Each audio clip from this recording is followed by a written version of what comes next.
Hello. Now here we're live everywhere, every day. Odyssey app, the radio, on YouTube. We're here for you, talking sports, having a good time, and we'll be joined by some fun friends today, including our pal Joe Beninati. We had to fake badmouth him to Sean McDonough. No, I'm just kidding. Just Joe's been on a whole bunch of shows, and we were lucky enough to get in the rotation today. So we had some fun with Joe, or we're gonna have some fun with Joe, I should say, coming up at 5 o'clock. Not my beat. Caps and Canes coming up tonight at Capital One Arena. Can Washington pull even in the series and get themselves back on track to what they hope is a deep run in the Stanley Cup playoffs? We will also talk plenty of football today because football season never ends. That's the way that goes. And we got a really interesting article from Aaron Schatz from ESPN. Aaron is the founder of a website called Football Outsiders, and he's no longer with them, but while he was there, he's the one who created DVOA, which is a stat you might have heard of, so super smart guy. And he wrote about all the weaknesses on every roster. And the one that he picked for Washington I thought was pretty fascinating. It's one that most fans, I don't think, have put as like this is where things go sideways for Washington, but it's worth considering, and so we'll get to that at 4:30. We will also today take a look at the NBA playoffs, which is where we start things now. And Anthony, last night, or actually, let's start Dateline yesterday. Dateline, end of yesterday's show, we're previewing what is going to go down in the NBA playoffs last night. And the team that I said I thought was in the least amount of trouble of all of the teams that had suffered early upsets, and again, it wound up being not until Oklahoma City put butt to belt on Denver last night. But none of the home teams had won yet. And then all of a sudden, I said the team that I was least worried about was the Boston Celtics, because Boston had missed 45 threes in game one, and there was just absolutely no way that they were going to, in game two, do the same thing.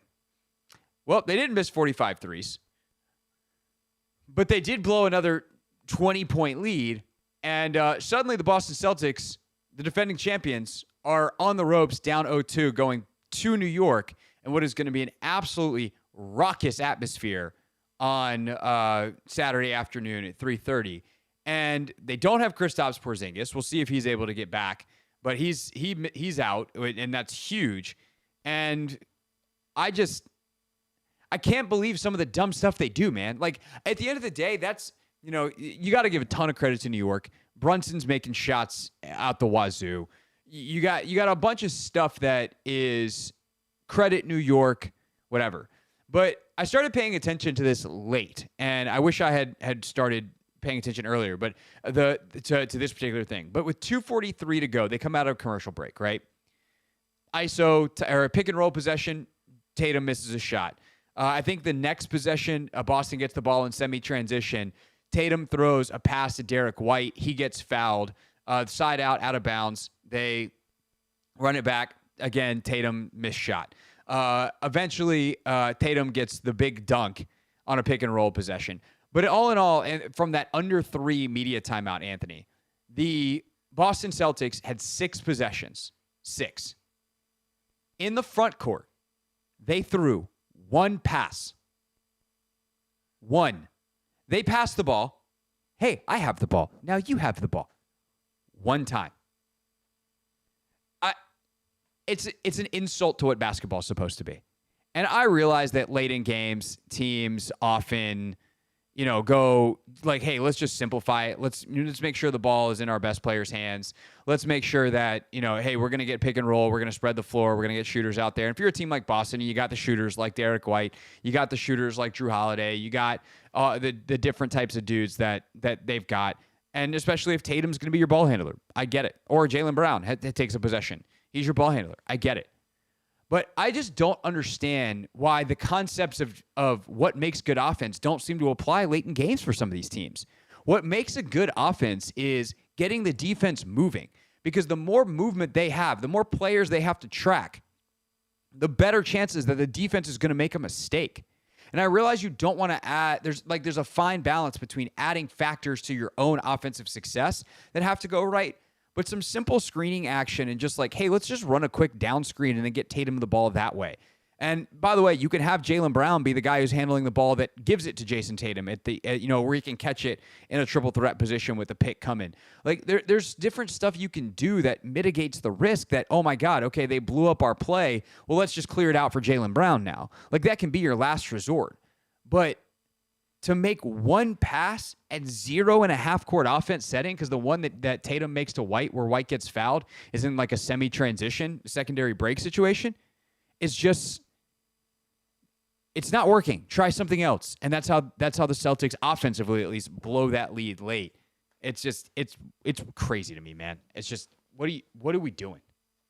Yeah, and the thing is, like, granted, they've gotten here living and dying by the three, but in the playoffs you got to make adjustments, and it just seems like they are hell-bent on shooting the three even when they can get easier and better shots. Like, Al Horford was wide open underneath the basket after Jalen Brunson fell down, and guess what Tatum did? Still shot the three. Granted, like, he's one of their better players, but in the fourth quarter, when things weren't clicking, where they went 1 for 14 from the field, you got to do things. You got to be able to score in different ways. And the fact that you're only shooting threes and not looking to get to the free throw line, you're not looking to shoot mid-range shots, you're not looking to get to the basket, suggests you're not ready to be a legitimate contender, because contenders can score from all three facets of the game. And they're not doing that. They're just settling for threes, and it's biting them in the butt right now. You cannot tell me you go 1 for 14 in the last 8 minutes of the game, and then Tatum, your best player, also goes 0 for 7. It just doesn't make sense. No, and on the other end of it, Mikal Bridges was scoreless going into the fourth quarter, has 14 in the fourth. But he also makes big plays, right? 7 rebounds, 5 assists, 3 steals, including the game sealer. And by the way, I'm not counting Jason Tatum's pass at the end where he gets picked off and Bridges strips him as a pass, because he never gets it out of his hand. And he was definitely going. He's going up to shoot. Like, and then he realizes that he can't because there's 4 hands in his face. And then he tries to pass out, and the ball doesn't even get out of his hand, so it's a turnover. So certainly, if you want to be technical and be like, okay, passes attempted, 1, passes completed. I mean, technically 0, because White got fouled as soon as, if you're going to count that one, whatever. I don't know how the NBA officially counts passes, but it's bad. And there's bad offense all around. Porzingis is clearly limited, only plays 14 minutes, and is a -9 in the game, has 8 points. But Tatum, 13 points. And look, Jason Tatum, he's the champion at this point. We've seen him do enough. Guys have games like this. But then someone else has got to go. And, White's got 20, Brown's got 20. And that's not good enough to have your best players, your leading scorers in a playoff game, score 20 points. And they wouldn't have if they had scored anything down the stretch. And it's not like they didn't get some good looks. Like White had a good look at a 3 at one point. Brown had a decent look at a shot when he had the ball late. So there's certain things that they're doing that are clearly good. You can't be up 20 in a playoff game and have everything be wrong. But the consistency with which they just can't close it, I think, is in part because you lose some of what makes you great. Part of what makes the Celtics a great team is they have threats all over the floor. And when you just play iso ball or pick and roll with no passing, not even like, hey, we're going to dribble handoff into this. There's no movement. Your offense gets 100% completely stagnant. You take away that versatility of scoring that makes you one of the best teams in basketball and helped guide you to a championship last year. Yeah, for a fact. And the thing is, Craig, we're spending this entire segment talking about the Celtics.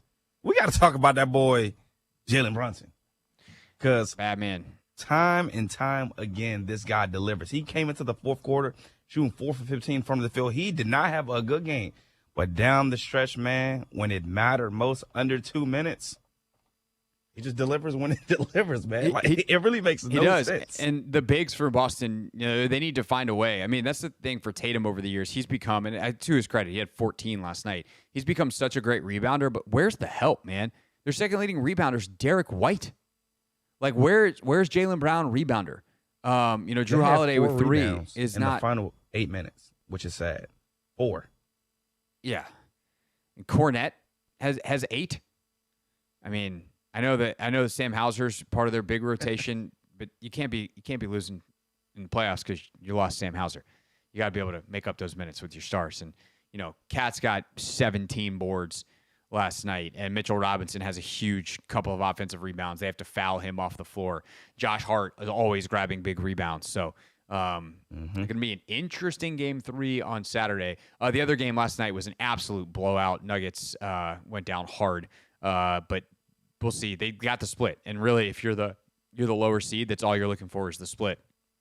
So they go back to Denver, and we'll see if Oklahoma City figured them out or if that was just a one-game deal. But we'll talk about that series probably more on Friday. When we get back, though, let's go ahead and dive into this Aaron Schatz article, ESPN.com. What's the biggest deficiency on every roster in the NFL? We'll take a look at Washington, and then we'll take your calls on it at 301-230-0980. Talking Commanders next here on The Hoffman Show.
Hoffman Show. We're on the Team 980. We're always live as well on the free Odyssey app. We're streaming live on YouTube too at the Team 980.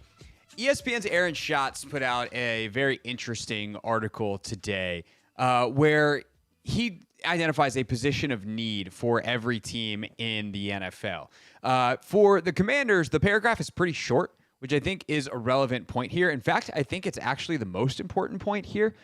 Because when you look at some other teams, especially teams that are not very good, there's much more writing. There's much more, I think, intense needs, right? Like some teams, it's like they need this thing. And for some of the better teams, it's like, hey, they need this depth. And the Commanders are a quick write-up. In fact, they are one of the only teams that has, the Eagles is this way, where they just have one quick paragraph, and it's a depth type of deal. And so, Anthony, for the Commanders, he says position of need, linebacker depth. It's a good thing the Commanders rarely play base defense, only 13% of the time last season, because their linebacker depth is terrible. Well, that seems harsh. There will be problems if Frankie Louvu or Bobby Wagner suffers an injury, as the backups are second-year players who are fifth-round picks, Dominique Hampton and Jordan McGee. Hampton didn't play a defensive snap last season. I don't think that's true. Hampton did not, yes. While McGee played only 15. The Commanders also added Kane Medrano in the 6th round. So I think this is interesting on multiple fronts. One is the substance of what he said, right? The substance of where the current state of the Commanders linebacker room is. The other part is this actually the biggest point of need? Curious what people think of either. You can give us a call at 301-230-0980. Which part is more interesting to you, Anthony? The larger discussion about if this is their biggest point of need or the actual state of the Commanders linebacker room? Because I think both are worthy of discussion. I would probably say maybe the state of the room. And he mentions, like, all right, if Louvu or Bobby Wagner suffers an injury, like, who do we turn to? We turn to 2 fifth-rounders. And I think there's a lot of validity to that statement. But at the same token, I feel as though I have a point. Yeah. Well, so here's the thing. He's unquestionably correct in that if either of those guys get hurt, the backups are second-year players who are fifth-round picks. But where there's room to disagree is their linebacker depth is terrible. Verbatim what he says. Their linebacker depth is terrible, right? Is turning to Jordan McGee in year 2 and Dominique Hampton in year 2 an actual problem? And that I don't know. And to pretend otherwise is to be arrogant because Dan Quinn doesn't know. Ken Norton Jr. doesn't know. Their linebackers coach, Joe Witt Jr., their DC, doesn't know because we haven't seen these guys play yet. But I do think there's a chance that they're okay, that these two guys took redshirt years, essentially. McGee's was unplanned. He was hurt a couple times, and that knocked him out. And Bobby was, I think, a lot better than anticipated. And some of the other guys were able to play some roles that were okay. But then for Hampton, like, he was a safety converted into linebacker. And even in the preseason, that Miami game, like the one time we kind of saw him do it, pretty good. Now, it's a preseason. We know the preseason is very, very different than the regular season. One, he was playing against a lot of dudes who probably aren't even in the league. And two, schematically, it is a totally different ask. And the hardest part about playing linebacker in the NFL is the neural load, the mental side of the game. But if he can be a piece, like, that becomes pretty fascinating. I think the other part, though, that he mentions is the Commanders don't play base defense very often, and they have this other third player in the box often in the form of a safety. And I think that is one of the bigger questions going into this year as well is Jeremy Chin was very, very good at that role. Who's playing it now? Is it Hampton? converting it, but doing it as a linebacker versus a safety? Is it Kane Madrano doing it as a rookie, as a 6th rounder? That feels like a pretty significant risk. If for a guy who was drafted that late and has struggled to fit runs, or not, it's not that he's even struggled to fit runs. He just didn't tackle well in college, and is still learning that position because he was an offensive guy coming out of high school. Or is it someone else? Can Will Harris play that role with the same intensity and frequency that Jeremy Chin did? Does it become both safeties? They become more interchangeable, and actually Quan Martin winds up playing in the box a lot more. So, like, the good news is, and I think this is when we talk about any hole in the Commanders roster, this is the good and the bad of it, right? The good news is they have a lot of options. The bad news is they don't seem to have a lot of great options anywhere, and I think that is a valid cause for concern. Yeah, and it's funny you actually mentioned safety because if you were to ask me the biggest position of need before, reading Aaron Schatz's article, I would have probably said safety. I think there's a lot of question marks around it just because of the job that Jeremy Chin did last year and how versatile he was. He played in the box for our base personnel sets, or, he was just super involved either in pass coverage or, coming up in the run game. So I think if I was to answer that question, I would probably have said safety. But again, like even looking at both positions, linebacker and safety, I would agree with you. There's not a ton of options for us. And there's a lot of question marks for the guys that we'd have to turn to, if we, have to deal with injuries. And I think that's one of the good things about the Commanders defense last year. We didn't have to deal with a ton of injuries. Like Dallas was shot in the foot by injuries. Philly also was fairly healthy. So I think when you just look at the Commanders, we were on the positive side of, the injury battle, I would say. Yeah, this is the thing, right? Is I was having this discussion in the comment section with someone about their current tackle situation. And I think they made it worse than, or the commenter, by the way, we'll read your comments coming up in an hour. Never read the comments on a Thursday at 5:30. So plenty of other discussions. But in this particular one, I didn't include in the never read the comments. So I'll address it now. It was like, Trent Scott, how can he be the backup guy? Like, what are they doing? And I don't even know if Trent Scott's still on the team. Now that I look at their depth chart right now, I don't even see. Oh, he's listed as a backup guard now. But one, I was like, Andrew Wiley is a backup? Like that, this is a dude that's a average starting tackle. Like that's a pretty good backup. Two, you don't get to have great depth at every position. It's too expensive. Like there's not enough guys on the planet. There aren't teams that are just sitting around on 4th tackles that are gems because those guys would be starting and they'd be making more money somewhere else. So like, it's just not how the league works. There aren't enough to go around. And in the same way that in the NBA, not everyone gets a tier 1 superstar. There are 22 teams start every year with no shot of winning a title because they don't have one of the best players on the planet. Like, it is what it is. It's not that they haven't found them. It's those guys literally don't exist. And so I think that's the thing about some of the, when you talk about, they lack depth here. Would you like to have better, more experienced options? Maybe if they had more draft picks this year, they would have had a 3rd-round linebacker that they really liked and Kane Madrano. And maybe you got a little more depth. Sure, you could make that argument. But then you don't have Laramie Tunsil.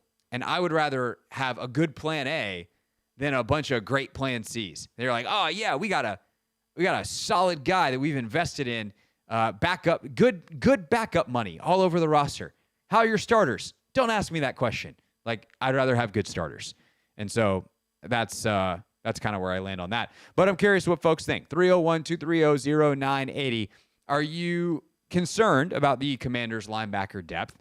And or do you have another spot on the roster that is your bigger area of concern? In fact, the biggest area of the concern for the Commanders. 301-230-0980. 301-230-0980 is the phone number, and we'll take your calls next on The Hoffman Show.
It's Hoffman Show. We're on the Team 980. We're always live as well on the free Odyssey app. We're streaming live on YouTube too at the Team 980.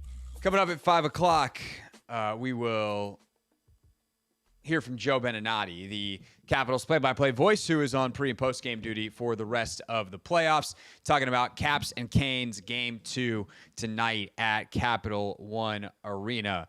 So right now, though, we're taking your calls, 301-230-0980. 301-230-0980 is the telephone number. And that is where you tell us where you think the Commanders' biggest hole on the roster is. Aaron Schatz of ESPN says it's linebacker depth.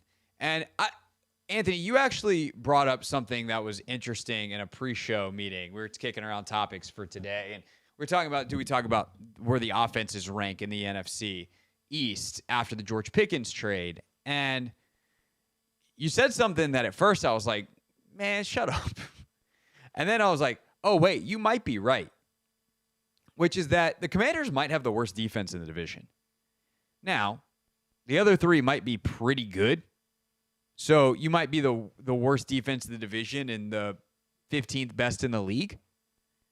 And if you have a top 5 offense, you can win like that.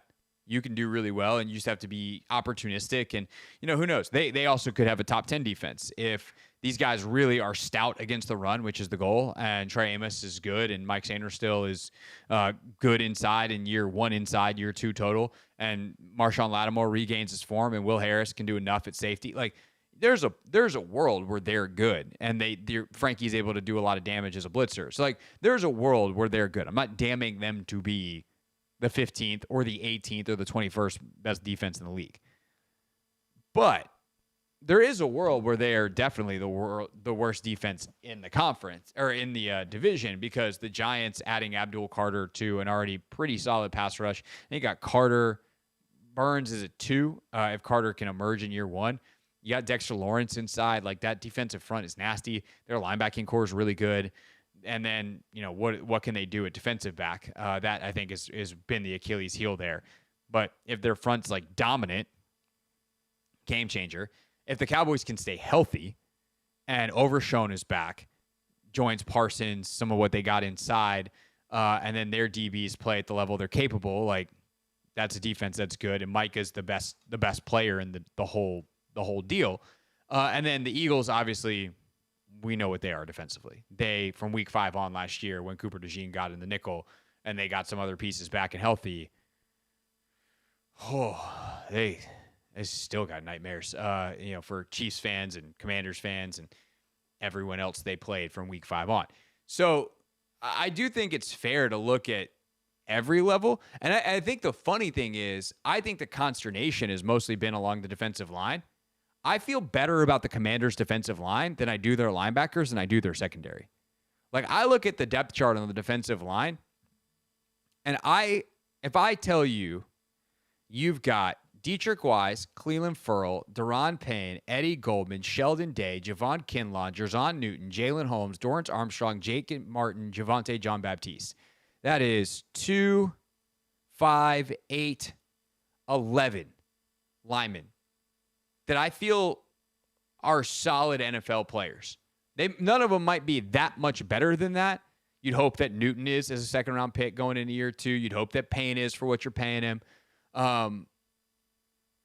You'd hope that Kinlaw is for what you're paying him.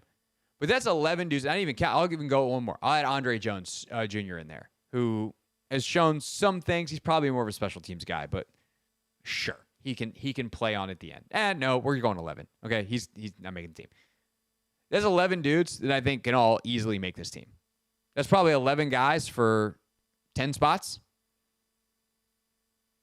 At linebacker, it's Luvu Wagner. I mean, Ballor's a special teams guy. McGee, Hampton, Medrano. How many of those guys you feel awesome about? 2. Yeah, that's 2. How many of those guys you feel good about? Playing defense. If I lower the bar from awesome to good. Still just 2. Yeah, that's kind of what I'm getting at here. And then in the defensive backfield, Jonathan Jones. Let's do corner exclusively first. Jonathan Jones, Marshawn Lattimore, Trey Amos, Mike Sainristil, Noah Igbenogany. There's 5. You feel good about all of them? I feel all right. Yeah, I feel if Noah's got to play, like people's memories of Noah last year, I feel like are better than his actual play. Yeah. He had some really nice moments, had some really good games. He had some bomb scares, bro. Mm-hmm. Lattimore, throw up my hands. I don't know. I hope. They hope more than I hope. Mm-hmm. If not, that's going to look like a real silly trade. And then Sainristil, we don't know inside. I mean, I feel pretty good about Mikey's ability to figure stuff out, but that could be a bumpy first half of the season as he figures out how to play in the nickel in the league. And then, Jonathan Jones or Trey Amos, one's a rookie and one's shouldn't be playing outside. So maybe even Jones is playing inside and Sainristil's playing outside. Like, we don't know how that's going to go. And rookies are rookies. And then at the safety spot, Quan, Will Harris, Percy Butler, Jeremy Reeves, Tyler Owens, Ben Nickel. Nickel and Owens are like UDFA guys. Nickel's like an interesting prospect. They have a type. They got another couple of guys that have the same body type that are free or UDFAs that are coming into camp this weekend. And maybe some of them will earn roster spots for at least training camp, and we'll see if any of them make the team. But Owens, I have no idea if he can play defense. I know he's a special teams monster. Jeremy Reeves, I know that I don't want him to play defense, and I just want him to be a special teams monster. Percy Butler, the idea of Percy Butler, I think, is better than the reality of what Percy Butler's been. Will Harris, I like a lot of what I saw on tape, but I don't know. And then Quan Martin, I like Quan Martin. I feel really good about Quan Martin. Yeah. So everyone's busy freaking out about the D-line. I'm way more concerned back 7 than I am front 4/front, however they line up. Yeah. I mean, I think that's part of the reason, you even think about like the Commanders potentially having the worst, defense in the division, just because we don't have a dominant group of players. Like every other team literally has a dominant group of players. I mean, if you want to say our linebackers, Frankie and Bobby, all right, but everybody else around them is just, I don't know. We got a lot of questions, and hopefully Joe Witt, DQ can get the best out of these guys as they did last year. Like these guys made plays in the playoffs, like when it mattered. So again, like we know what our coaching staff can do with lesser talent, but it's more so just still having or wanting to know what we don't know, kind of thing. Yeah, we don't know how it's going to play out. Our first steps of if anyone else is going to get added to the fray happen this weekend. Our first look at Trey Amos this weekend. Rookie minicamp was supposed to be tomorrow, open to the media. Tomorrow's session's now been moved indoors and closed. Saturday's session now open to the media. So check out your favorite podcasts Sunday, Monday, etc. for a report on that. I know Logan will be out there, and we'll get his thoughts when we go in on Take Command. All right, when we get back, Anthony, I guess we can take some calls on this. Yeah, if we don't get calls, then I have another idea. Oh, calls, or we have an Anthony idea. Hold on to your seatbelt. No, don't hold on to your seatbelt. Buckle your seatbelts. Hold on to your bootstraps, everybody. It's the Hoffman Show. We're on the Team 980.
Hoffman Show. We're on the Team 980. We're always live as well on the free Odyssey app, streaming live on YouTube too at the Team 980. Coming up at 5 o'clock, our pal Joe Beninati, joins us ahead of Caps and Canes tonight. Never read the comments at 5:30.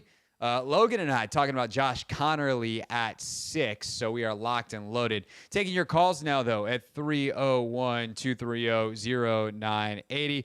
301-230-0980.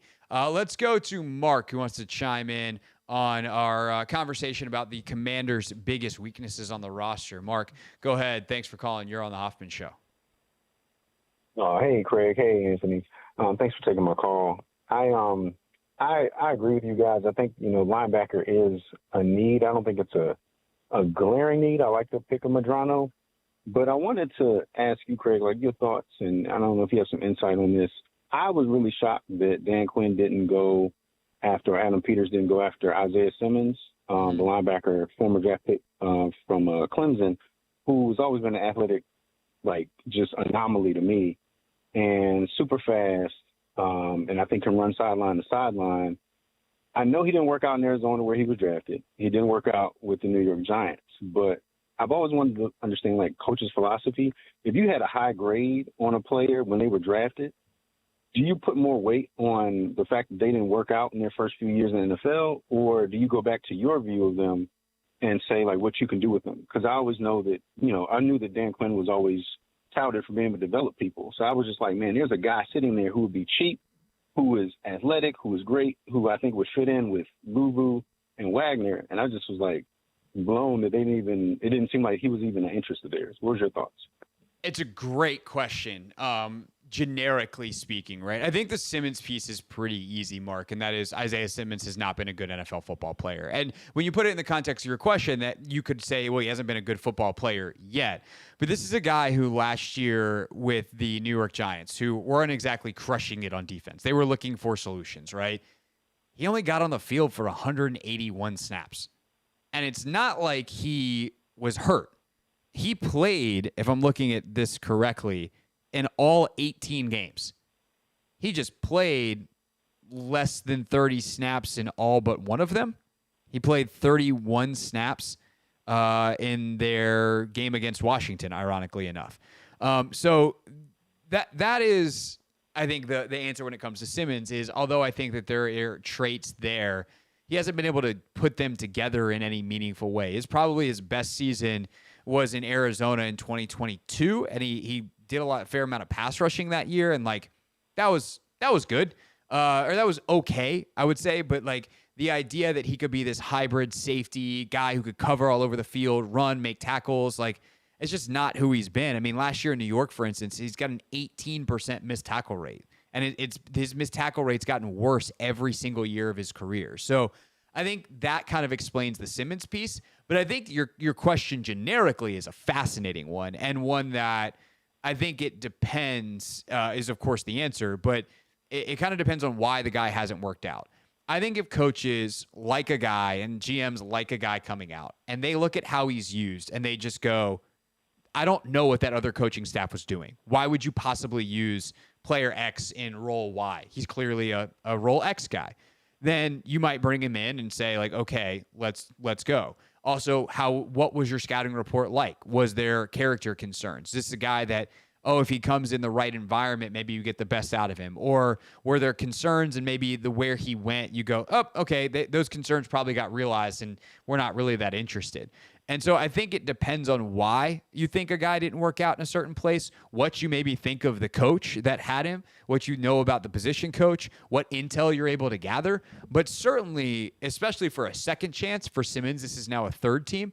But for a second chance guy, I think that there are a ton of coaches around the league that love a reclamation project because and you can say, it's a chance to get a guy on the cheap and it's good, smart team building. Or you can say on a more negative light, coaches have massive egos and GMs have massive egos and they love to say I can fix him when this other guy failed. But I think that does happen quite a bit. And it's just a matter of, why did the guy fail in the first place? And do we think that we have the program schematically and environment wise that he can thrive with us? Yeah, because I mean, I guess I definitely hear what you're saying. I guess I looked at probably alluding to what you're pointing at is that Isaiah Simmons. I didn't see like great defensive minded coaches in his staff at Arizona, and certainly not with the Giants.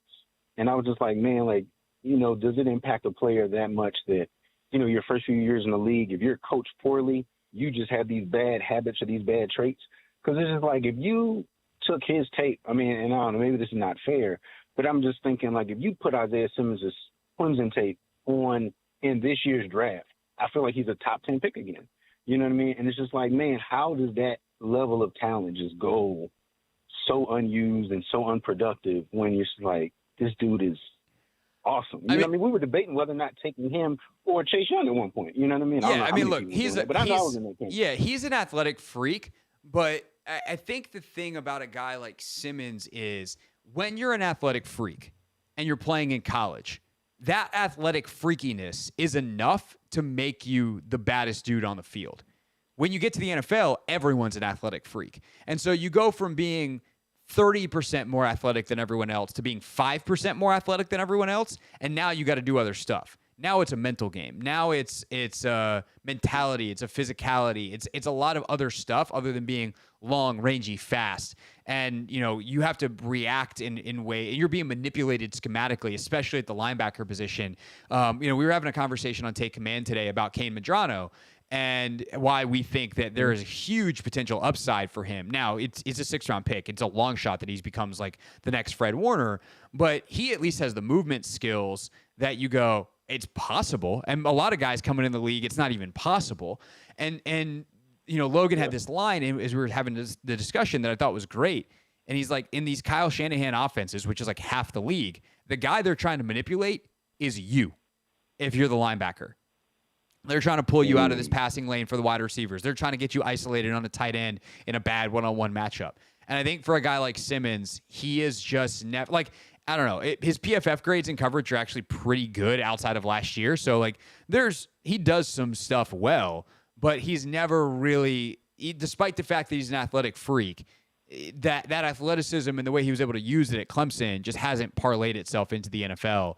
And I do think that, to your thought process, the hybrid safety linebacker is a thing that Dan Quinn has had a ton of success with. And I think if they saw a potential hidden gem, they probably would have pursued it. But my guess is there's probably, whether it's character, and I don't necessarily mean that he's like a bad guy, but character in terms of his competitiveness, in terms of how he is as a teammate, in terms of the mentality and like how he plays on tape. Is there a certain level of aggression that he has that is required to really be a DQ Adam Peters guy? There's clearly something lacking there that I would have to study Simmons more as a player to understand what's missing. But I bet if I spent about 10 minutes doing it, I could probably figure it out, knowing the answer to the test that he is not clearly one of their guys. He's not a commander.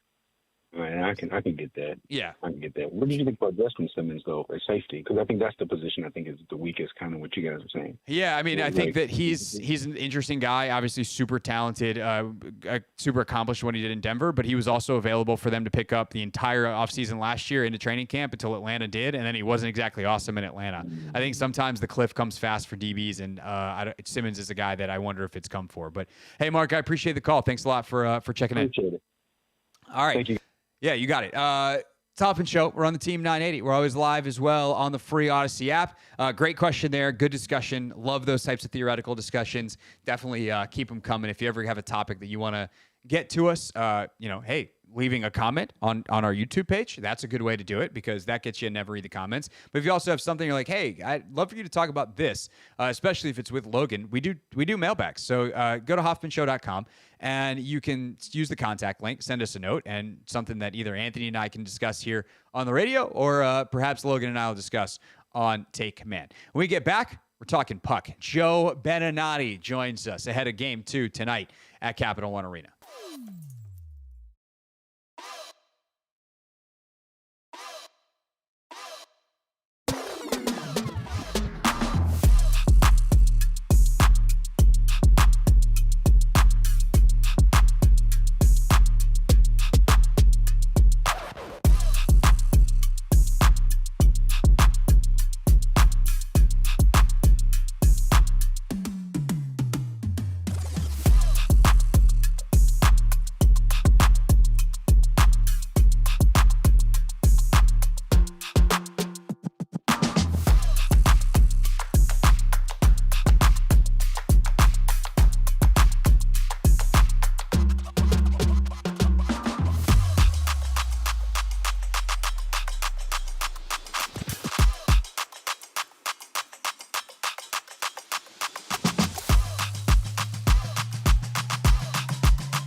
Coming up at 5:30, never read the comments. Anthony, we got a comment about you. What did I do? You'll find out at 5:30. I think you're going to like it, though. I think this is a comment Anthony's going to be fond of. Also, we had a bunch of people chime in on whether or not I can consider myself a Washingtonian. That was something that came up, and then people really responded to it in the comment section. So we got some fun ones. We also have a ton more on the actual football team, the draft, the RFK situation, the draft 2025, the draft 2027. So we got it all coming up at 5:30. Right now, though, top story today in the district. They're playing hockey tonight at Capital One Arena. Let's talk about it with, the best person we possibly could. Today's top story from the perspective of someone who's there. You are looking live. This just in. Not my beat. Tonight, Capital One Arena is the place where the Capitals will try to get back on track. Game 2, Caps and Canes. Of course, the Capitals lose a heartbreaker in Game 1. And Joe Beninati is with us, the play-by-play voice of the Capitals on Monumental Sports Network. Joe B., how we doing? Craig, I'm doing great. I'm a little bit nervous, but I have a good feeling about tonight. I thought this series would be a long one, and I think for Washington to take steps in the right direction, they're going to have to get it done tonight. I have a good feeling about tonight. Yeah, hopefully they can get it, get some of those details that Spencer Carberry was lamenting in the post-game press conference of Game 1 right. But I want to start on a much bigger picture, and it's kind of where we ended our conversation. I don't know, the days are merging together. It might have been yesterday. It might have been 2 days ago with Greg Wyshynski from ESPN. And Greg talked to us about how the Capitals have this, or the Hurricanes, I beg your pardon, have this very distinct style. They tend to dictate play. And I asked him, hey, like it's cool to play into that, and how do you maneuver within that? But is there a way that the Capitals can dictate their style of play, that they can dictate the terms here? Do you think that there's a way that they can do that tonight? Definitely, Craig, and it would look a lot like what Carolina did to Washington in Game 1. I keep saying this. Their two schemes, their two systems, schematically look alike. When they play well, both of these teams want to do pretty much the same thing. Carolina and Washington are built to be playing at the offensive end of the ice. They don't want to spend any time in the defensive zone. Get up, get out, get down there and keep it down there and put pressure on and force mistakes. Carolina, no team in the league does it any better in terms of spending as much time in the offensive zone as they do. But Washington, if it plays well, when it plays well, uses its size, its strength, that heavy quality that we talk about to pin teams in, to trap them. And if Washington is doing what it's supposed to be doing, the shoe will be on the other foot tonight. The problem is, something that I notice when I'm not calling games, when I'm watching them as a spectator or as an analyst and a pre- and post-game show contributor like I am tonight, I see things differently. And the one thing that jumped out at me was just how good Carolina's defenders are at putting pressure on in the offensive zone, taking the boards away, forcing you into this full court press, zero blitz kind of atmosphere, and also how good they are getting it out of their own end. And that's what the arrival of Jacob Chikrin and Matt Roy, when the Caps had Martin Feravari healthy, they get out of the zone really well. They have to get out of the zone better tonight. There's a way to do it. They know how to do it. They've repped it in practice. Now you got to put it in the live laboratory. Let's see how it works.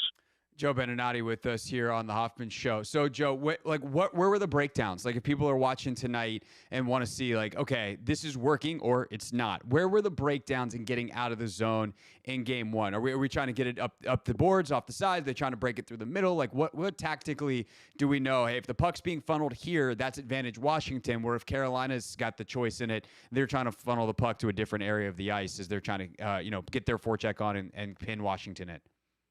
Everybody I spoke to in the Caps dressing room today, they were all saying the same thing. Carolina wants to take the boards away. So they are forcing you to the middle into a trap where they hope that you'll have a bobble. They'll create a stick check turnover. And all of a sudden, 30 seconds in the offensive zone turns into 60. And it's magnified in the second period when you have the long change you can't get off, turns into 90. And Spencer Carberry said it perfectly at the outset of the series. You can't let one shift of momentum for Carolina turn into 4 and 5 great shifts. They will wear you down, and ultimately you'll crack. Now, the Caps didn't crack for a long, long time because of Logan Thompson. He was terrific.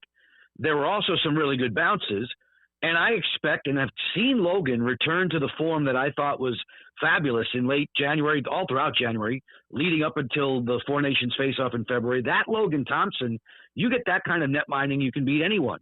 He's given it to you through the Montreal series, through the first game of this one. Now, you're asking what to look for. To me, they need to be more supportive of Carlson, Chychrun, Sandin, Roy. The Caps need to support the defenders a little bit more on the breakout, which could mean one of two things. It could mean moving the forward groups, not just the center iceman who's always down low to support. The center iceman's almost always shaking hands with Logan or Charlie and helping the defenders come out. The wings may come down deeper, and I think that would be an assist. Pierre-Luc Dubois said, yeah, Joe, that might work, or we could try and stretch them a little bit. And I think there's a bit of a gamble there in that Carolina is very alert on its forecheck with sticks and lanes. They're great at knocking pucks down. Those defenders that I talked about who are tremendous and who've been, to me, such a you see the upgrade, no disrespect to Montreal, but you see how good Carolina's back in is in comparison with doing all those things. You may run into a risk there if you stretch it, but Dubois knows what he's doing. He spent a good 10 minutes on the ice today at the end of the morning skate talking with Spencer Carberry. They've got a game plan. It's to me, it's a matter of executing it, and they've done it against Carolina in the regular season. They're going to have to do it again tonight. They're going to have to figure out a way to do it in a very, very hostile environment in Raleigh where the Canes are terrific, but one step at a time. Be better tonight, getting out of your own end. Another football analogy that I'll try to use with you, Hop, is flip the field. Yeah. You have a good punter, flip the field. You've got to get it out of your zone, then get it deep into their zone, flip the field, and then put the pressure on them. I swear to you, it's what Washington wants to do. Carolina out-executed them the other day. It was as good a road game as you're going to see, but I don't know if they can sustain it. If they sustain it at that level, they'll be awfully tough to beat, but I don't think they can be that good, and I don't think Washington will be nearly as bad as they were collectively. The thing that people should be looking out for, another one would be individual 50-50 puck battles. You against me, Dubois against Aho. It's got to come away for Washington more than it did the other night. It just felt like, and I don't know if the numbers would indicate it, but it felt like every time there was a scramble to a loose puck along the boards or in the corners or at center ice, it was coming up Carolina. That can't happen tonight. No, and to use that field position analogy as well, they had a turnover in the shadow of their own end zone the other night, and that game-tying goal. And if you're forcing towards the middle, those turnovers in the middle of the ice, I don't care what your sport, turning the ball over in the middle of the field, close to your own goal is never good. Joe Beninati with us here on the Hoffman Show. So once they clear their own zone, Joe, they get down into that attacking area. Getting that 8 fella on the puck, that seems like a good idea. He's scored a lot of goals. I don't know if you heard. He may have scored more than anybody else. And he only had one shot in game one. How do they get Alex more involved on the offensive end? How do they create more shots for him and try to get that end of the ice going? I know Alex is going to want to be better tonight. I think every Cap looked at himself in the mirror after game one and said, yeah, I have a lot more to give. There was one particular shift in game one where Ovechkin threw a couple of really big hits. And I think as he's matured, let's say, and is on the verge of his 40th birthday in September, he's toned down the hitting. But if you remember the first 2 games of the opening round series, I want to say he threw 15 hits. He led the way by example in that way. And I think when he does that, it gets his competitive juices flowing. He's more apt to be more visible 5-on-5 if he's throwing hits. And if he's creating along the boards, not just great scoring chances, those are going to come to him. They come to players of his ability level, but be more involved away from the play, and that will translate into more opportunities on the rush, off the cycle. I'll be curious to see how personnel will change tonight. I firmly think that Taylor Radish goes back in. I think Ryan Leonard comes out. Now, where is Spencer Carberry going to place Alexei Protas in the alignment? He's got a number of different places he could put him. He could put him with Ovechkin and Strome. He could put him with Dubois and McMichael.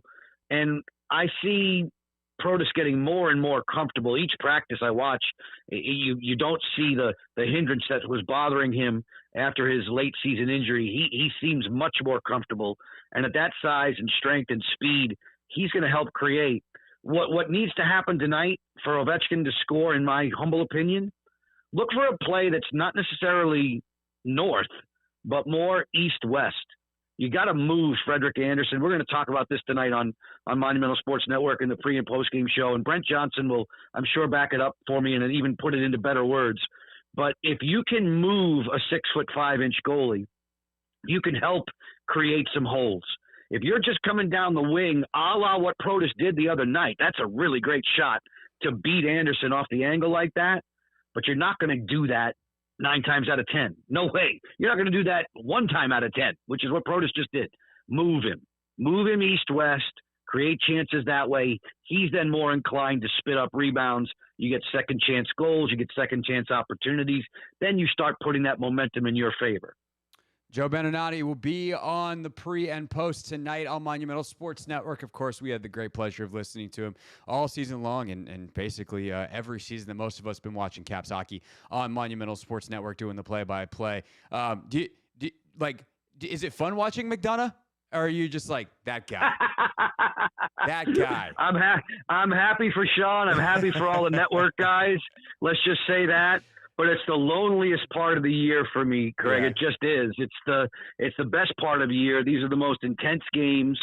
I understand the business of it all, and then the network rights holders pay extraordinary amounts for this exclusivity. That's what they get. They want all the Washington fans' eyeballs on them. They get it. And we sit out, but it's hard. It is very hard for me to sit and watch. It's the sport I love. It's the environment that I love. Caps fans I know are going to bring it ultra strong tonight. And I'm envious more than anything, envious of Sean tonight. I get it. And for whatever it's worth, Joe, when we had Sean on last week, he said he hates that you guys have to sit out because he so enjoys listening to you guys all year long, and especially you and Locker specifically. It stinks. It stinks that we have to listen to Sean McDonough. Again, that guy. But we'll enjoy watching Sean and then watching you guys on the pre and post tonight. Joe, always appreciate the time. Thanks so much for joining us during a busy time, and enjoy the game the best you can. Thanks for the invite. Let's do it again soon. Sounds good. Joe Beninati, everybody with us here on the Hoffman Show. What's up, kiddos? It's your boy Clinton Yates from ESPN. It's the Hoffman Show on the Team 980. Tell your mama I said what's up.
It's Hoffman Show. We're on the Team 980. We're always live as well on the free Odyssey app, streaming live on YouTube too at the Team 980.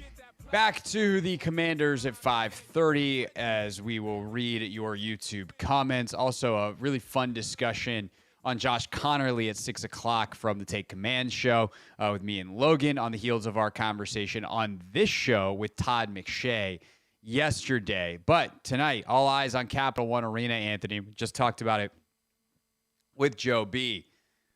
I feel like this is game. Like I'm in a weird place with the Capitals right now. And again, if you want like hard hitting hockey analysis, I thought we get some really good tactical stuff with Joe there. So like, I'll leave that to the experts. In some ways, I feel like our show is well positioned to be a pulse show when it comes to the Caps. Like Russell's all in all year long. In the same way that like I've got my sports that I talk about more and am all in on more than other shows. Like everyone does the Commanders. You know, you're going to get more Wizards here. You're certainly going to get more Mystics, more Spirit here. Other shows talk a lot about the Nats. If you want great Terps talk all year long, Kevin's your spot.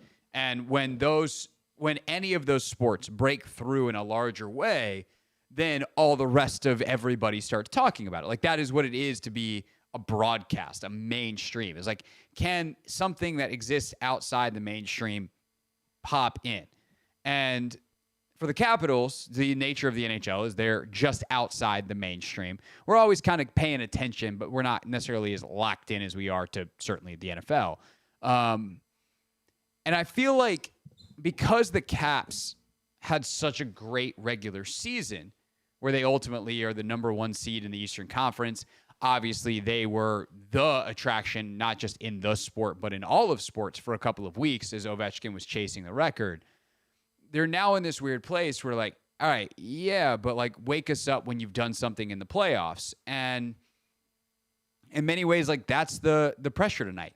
And I feel like it's different than in many of the years where they were the best team in the league or the best team in the conference, and there was expectations because they were expected to be that. This year, the Capitals were not expected to be this good. Then they were, and now it's kind of like, this is cool, but what happens when we get there? What happens when we get into the playoffs? And if the answer is you lose in the second round and you especially lose in 4 or 5 games, it's going to make people not really take you that seriously. And it's like, okay, glad we paid attention.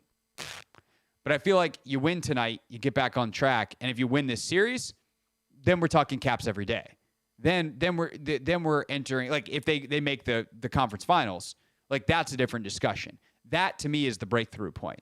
And if they were to if they lose tonight and they get dominated, then in many ways they're not going to want us to talk about them because it's just going to feel so similar to so many of the Caps teams of the past where it's like, should we get our hopes up? No. I mean, this is the only time. I mean, I would say I watch games like you watch more games than I do during the regular season.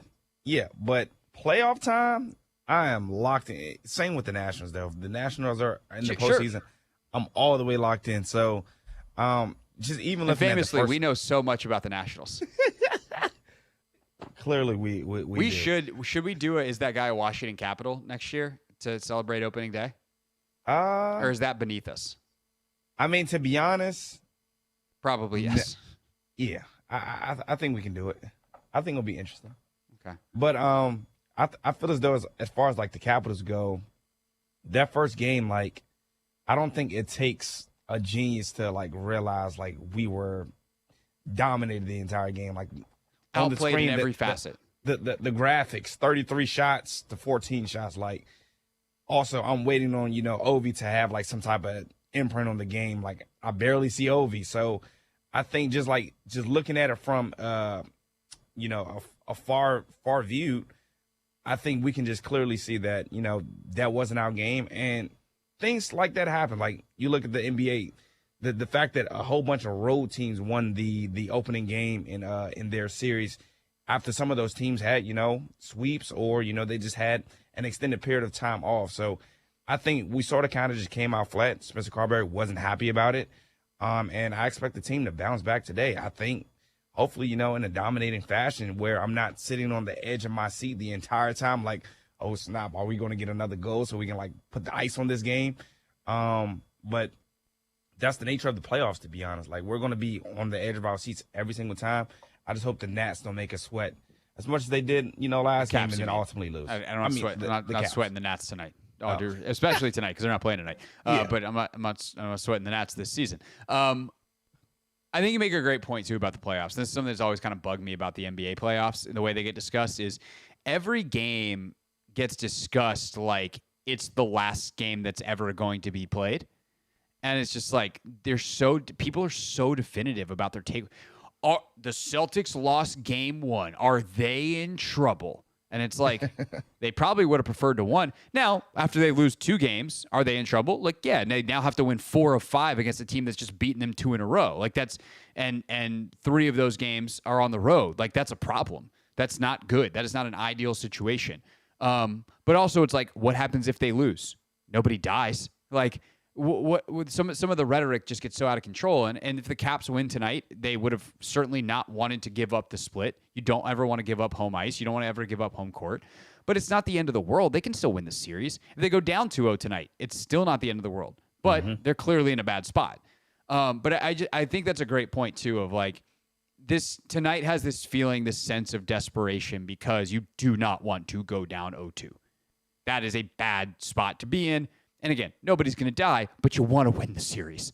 And that would be a really bad spot, being down 0-2 going on the road in a really, really tough place to play down in Raleigh.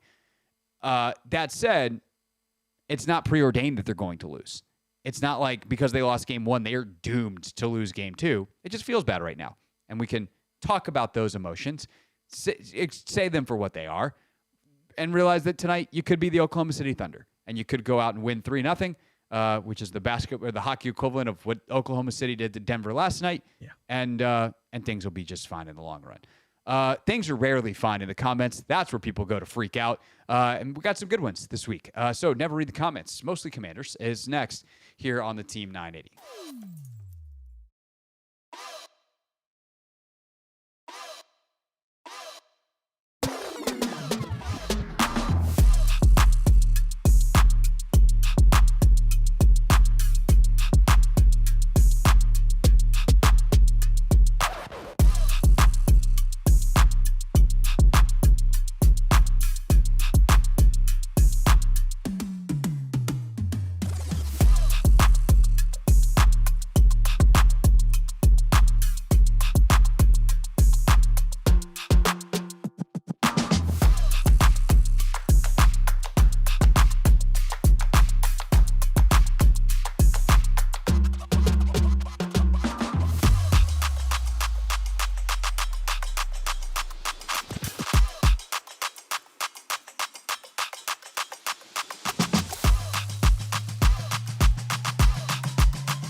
Coming up at 6 o'clock, Take Command discusses Josh Connerly through a different lens than you've heard him discussed before. It's 5:30, though, on a Thursday here on The Hoffman Show. And that means it is time for one of our favorite segments of the week, a segment where we throw caution to the wind, put our hazmat suits on, and dive into the deepest, darkest parts of the internet, the comments section. We tried to warn them. They didn't listen. Every week, the Hoffman Show goes into the belly of the beast. We read those comments, baby. Never read the comments. This here live radio show on the Team 980 gets cut up into bite-sized pieces and distributed on our on-demand platforms, including on YouTube at the Team 980 and at Craig Hoffman, where most of these comments come from. And you can leave your comments on any part of our show. We'll read them, and then the best ones, the most intriguing ones, the ones that make us laugh, the ones that make us think, those wind up here. I almost went full Jimmy V, laugh, think, cry, Anthony, but I haven't had to cry from a comment in a while. Crying is It'd be an intense reaction. Yeah. Yeah. This what? Nothing. No, thanks for your contributions. Yeah. All right. We not me and you, Anthony, Logan and I, on Take Command earlier in the week, did a couple of mailbag questions. One involving Luke McCaffrey and separation data, and one that basically was like, why does PFF hate John Bates when Logan and all the football nerds love John Bates? And we got a lot of commentary on this. And basically the summarization is we got a whole bunch of nerds that like us a whole lot. All you out there, you're giant nerds. And we love you for it. Constantine, DI8XF says, great stuff, guys. You know your market. I can tell you for a fact my buds and I have been wondering about these advanced metrics for a while, especially pertaining to Luke McCaffrey. Nerd. Farbod21, I love when Logan goes full professor mode. Nerd. I did make fun of, not make fun of Logan. I pointed out in a bit of jest that, Logan loves this topic, the John Bates topic, because that's what Logan was. He was a blocking tight end. Like, he has such an appreciation, and all joking aside, he has such an appreciation for the dirty work and how hard some of the things that they asked John Bates to do are as a tight end, getting out there, blocking a defensive end, a one-on-one in the run game. You're out there on outside zone, and Logan's like, oh, you got to get your helmet screws on his helmet, and they got to be in the Goldilocks sweet spot. It's full professor mode, but it's also like full tight end mode. And I was like, it's really nuanced. It's really valuable to teams, but like, it's not as valuable as being an awesome pass catcher, as evidenced by the fact that, like, look how much money Travis Kelce made versus Logan Paulson made. And he's like, yeah. I was like, but it also helps the podcast. I think their podcast makes it a little bit more than ours. And Stero Sahiro says, Logan, I enjoy your podcast more than any Kelce podcast. Boom! Take that, New Heights. You can sign a $100 million deal with Amazon. We don't want any of that. That was a lie. I would take the paycheck. We wouldn't change our show. We just want that money. Want that paper. Buddy Barlow. Dude, I could listen to and watch this content all day, every day. One more for you too, buddy. Nerd. But we appreciate it because we know there's a lot of football nerds out there, and we are certainly amongst them, and we are here to serve the nerds. In terms of actually the service, Anthony, let's get into some content.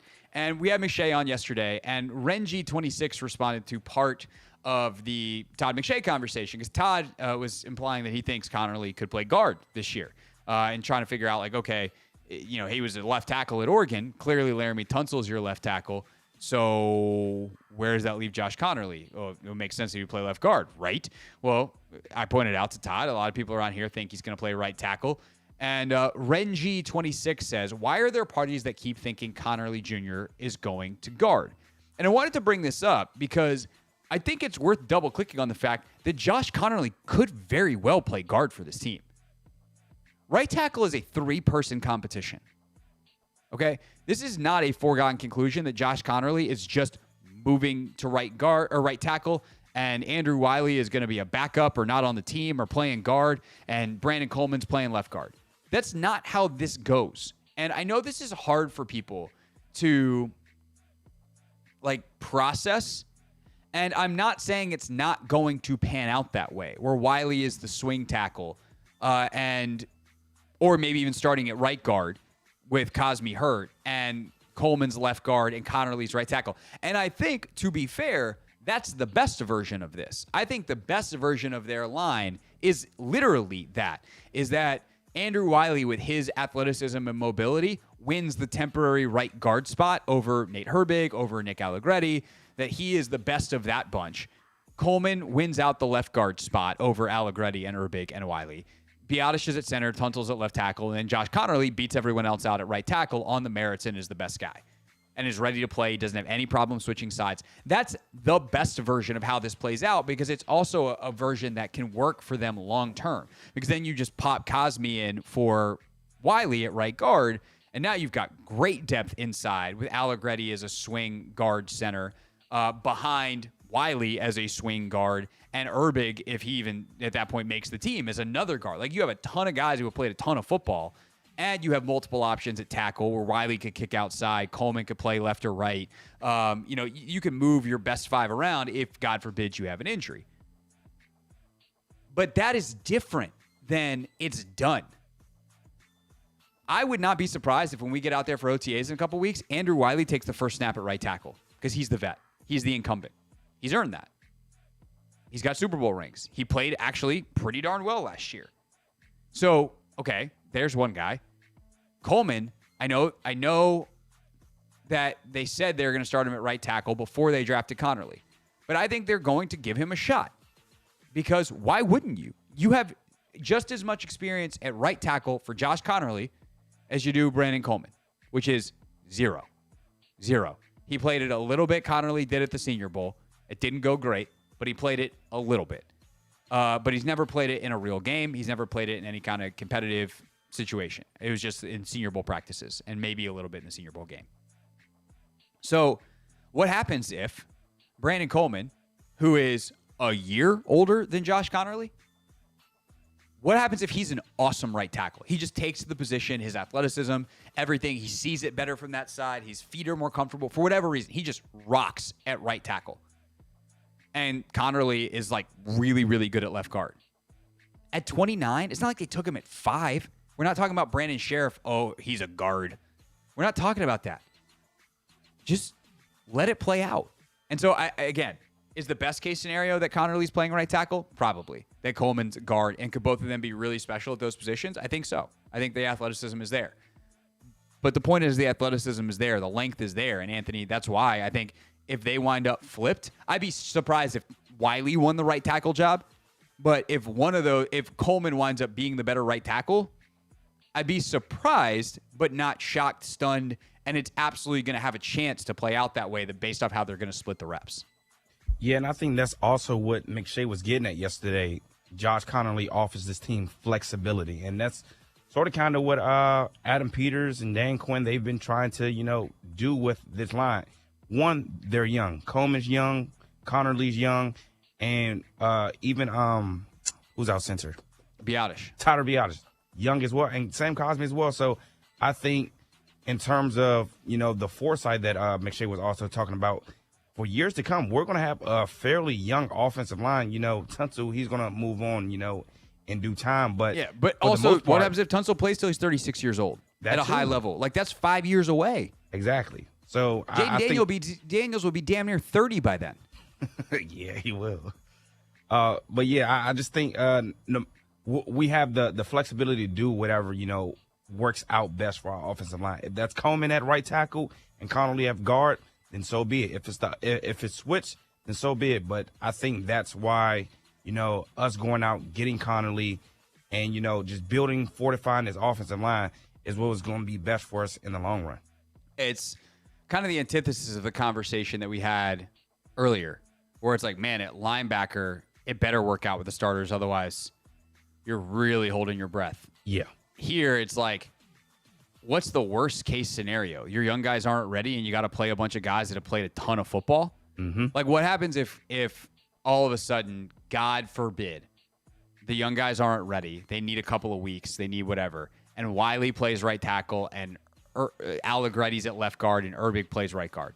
That O-line's not good, but it's like no worse, or not that much worse than what Cliff had to scheme around last year. Because now all of a sudden Laramie Tunsil's at left tackle instead of a rookie or Cornelius Lucas. So, like, even just getting Tunsil at left tackle, even though you take a hit at right guard with Cosme down to Nate Herbig in this situation, like, you got a problem because your young guys are not playing well.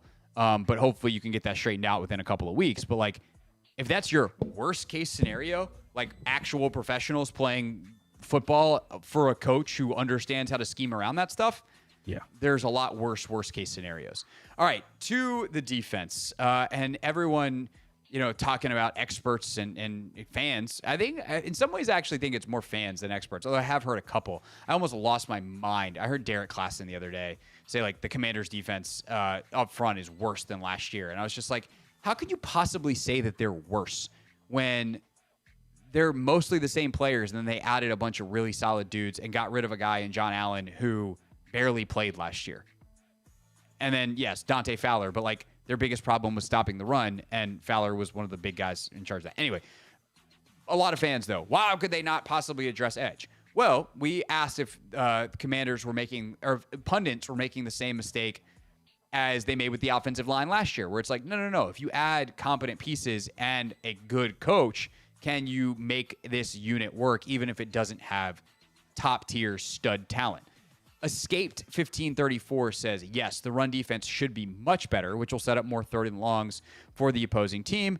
That means more sack opportunities. They had 43 sacks last season. They'll probably have more this year. Kaiser Soze 540 says, sacks are overrated. The Eagles, Lions, Chiefs, and Bills were all lower than Washington last year in sacks. What do you notice about those teams? Sacks are a funny stat when you talk about them in an analytics sense, Anthony, because there are some like EPA data that's like sacks are more valuable than turnovers. And I'm like, that seems a bit silly, but they are so detrimental to drives that teams have a hard time overcoming them. And because they affect field position, like where you turn the football over can limit the damage. A sack by nature sets you back in a major way that you probably are not going to take a sack on a drive where you're then going to be able to get pinned deep the other way. And a lot of times field position is a huge indicator of your potential success on a drive. So that plays with, it's manipulating the EPA formula in a way, but like it's worth mentioning. That said, there's also the very simple fact that the Eagles, Lions, Chiefs, Bills, according to this comment that I definitely didn't fact check, were lower in sacks than the Commanders last year, and they were just fine defensively. And they were some of the best teams, in fact, in the entire NFL. 3 of the 4 finalist teams, of course, Washington was the other, and then Detroit was the team that Washington beat to get there. So I think what's important, though, is when those sacks come and the pressure you can generate. And that's the thing. On what do you also notice about specifically the Eagles and the Chiefs and the healthy version of the Lions? The healthy version of the Lions has Aiden Hutchinson. The Eagles have Jalen Carter. The Chiefs have Chris Jones. Those guys, in big moments, get home. And even the Lions last year, for a lot of the season, they were able to generate pressure, and their back end was so good coverage-wise that they were able to generate pressure in key situations. So to me, it's about, can you reliably have something that is an ace in the hole on third down? Can you, first of all, stop the run well enough to get into those third and long situations? And then can you have something where an offensive coordinator can't just call some deep developing route down the field and hang your secondary out to dry? And for the Chiefs and Eagles, it's, Chris Jones and Jalen Carter are going to get pressure. For the Lions, they were able to scheme stuff up, and they were super aggressive in their calls, and we'll see what they are without Aaron Glenn moving forward. Bills, it was a bit of an outlier in terms of that, and they struggled at times to get off the field on third down. But I think that the actual sack number can definitely be overrated. Robert Borgeson, 1821 says, Anthony, we have 4 quality starting D linemen on the roster, as well as a beast of a hybrid off-ball edge linebacker, talking about Luvu. Then we have some young guys as well as a couple designated pass rusher types. Aside from having a game-wrecking superstar, I don't think you could ask for a whole lot more. DQ and Witt might have to go get a little creative on based off the lack of traditional body types for certain roles, but we have already seen them do that. I'm not saying we will lead the league in sacks, but I have a feeling everything is going to be just fine, especially now with QBs becoming more and more mobile. Pressure needs to come from inside, and your edge guys need to contain. We have a very strong foundation to do exactly that. And that's the other part, right? Their best pass rushers are interior.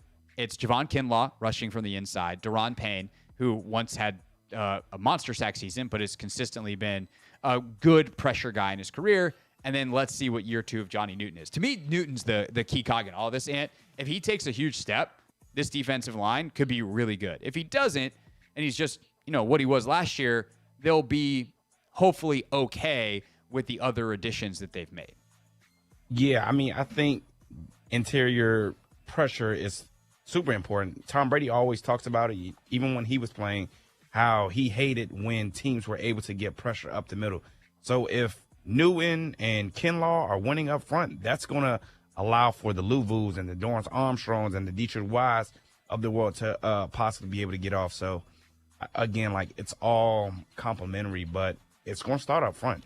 And it starts in the interior anyway. And it starts with those edge guys compressing, right? So there's no escape hatch. Yeah. If you can get out, because you have, this is why, like, I'm not trying to pick on the Falcons here, but like James Pierce Jr., right?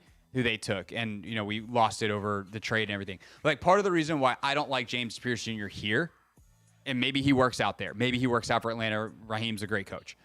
He's a high side rusher. He's a guy that's like, I am going to get way up the field, and that doesn't work as well in the modern NFL because tackles are like, fine, I'll wash you 15 yards up the field, and now my quarterback has an escape hatch. Where Dietrich Wise is like, I am going to run through your chest plate trying to get to the quarterback, and if he tries to get out, I have the strength to be able to discard you out of the way because I can see and you can't. You're blocking blind, and then I'll go flush him out, high side, and hopefully get a sack. If not, force a throwaway or force a scramble situation, which hopefully we can contain, and our back end does the job.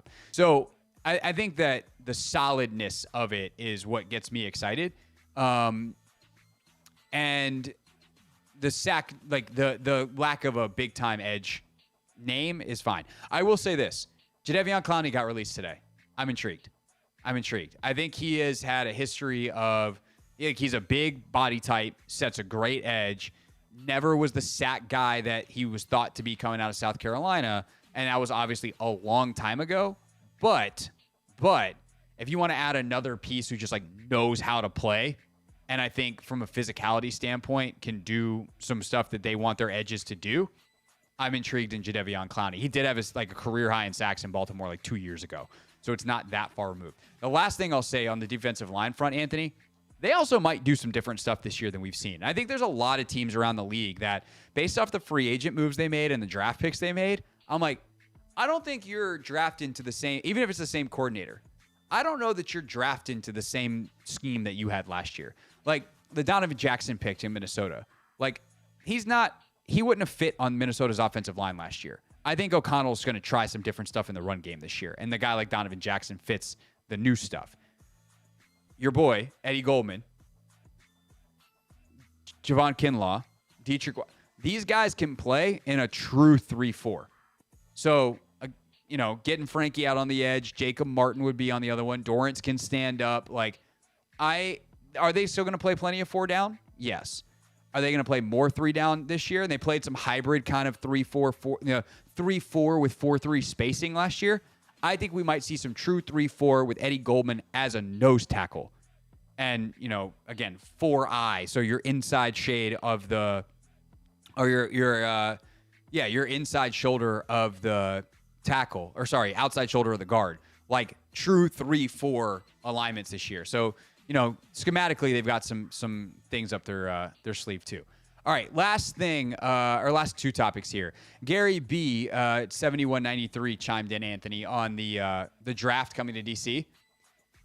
Hosting the 2027 NFL Draft will generate hundreds of millions of dollars in total spending for DC and the surrounding areas. Detroit invested $10 million for this year's draft, generating $213 million in total spending, while Kansas City spent $3 million in 2023, generating $102 million in direct spending in the city's economy. The NFL bringing the 2027 draft to DC allows the city to get back roughly 20% of the dollars that they're investing in the stadium project and infrastructure. Of course, the use of new stadium for year-round events will bring its own set of returns on investment to DC for years to come. Here's what I would tell Gary and everybody else listening and watching. It's okay for us not to pretend like we're economists. I don't think any of these numbers might be right in that they were pulled from somewhere. The context doesn't make any sense to me. Like, when you hear the money generated by a city, that doesn't necessarily mean direct to the city. It could be by the city's businesses, which is mostly money in the private sector, which, okay, fine, that money becomes taxable in whether it's income taxes, property taxes, whatever. Like, some of that then redirects into the city. But like, economics are too complicated for any of us to pretend like we understand them. And unless Gary's an economist, in which case Gary B 7193, I'm so sorry.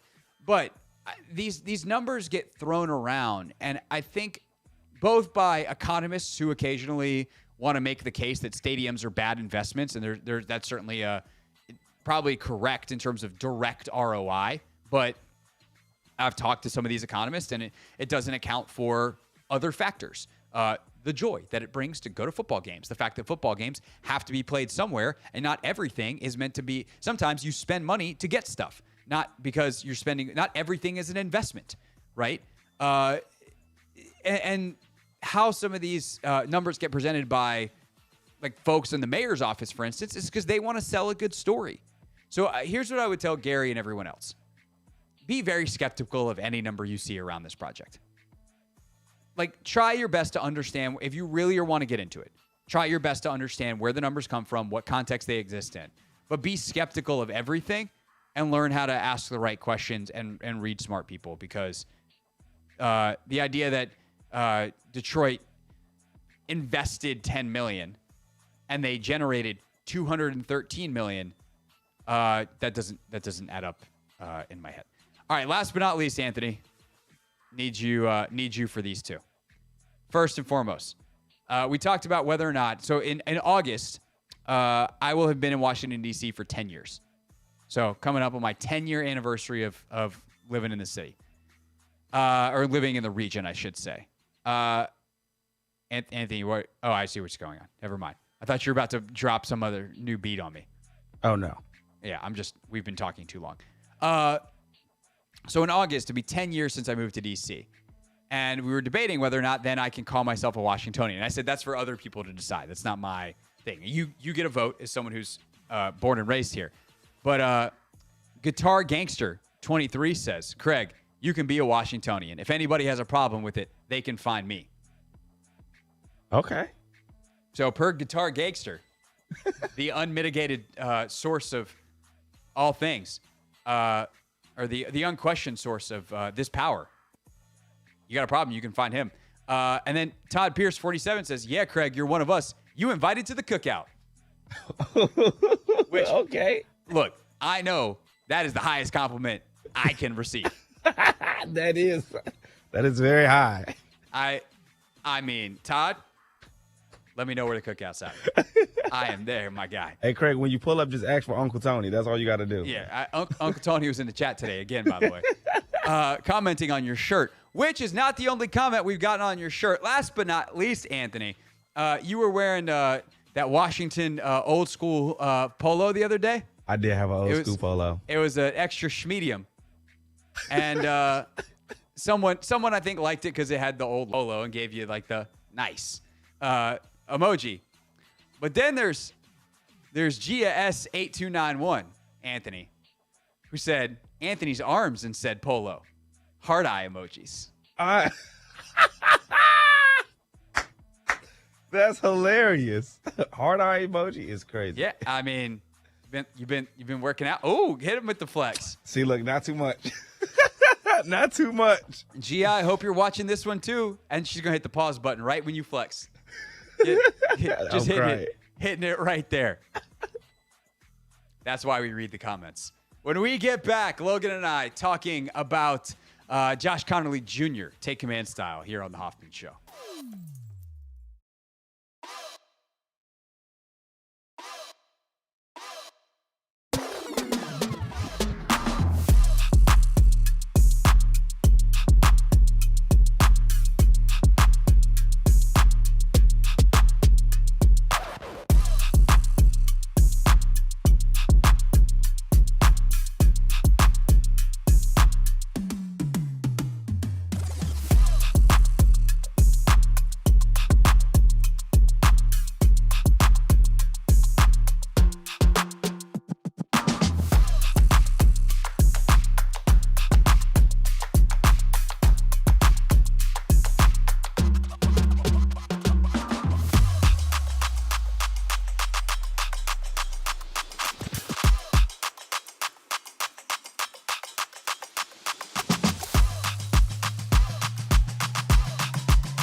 It's Hoffman Show. We're on the Team 980. We're always live as well on the free Odyssey app, streaming live on YouTube too at the Team 980. 6:30. We'll take a look ahead tonight to the Warriors T-Wolves Game 2. No Steph Curry.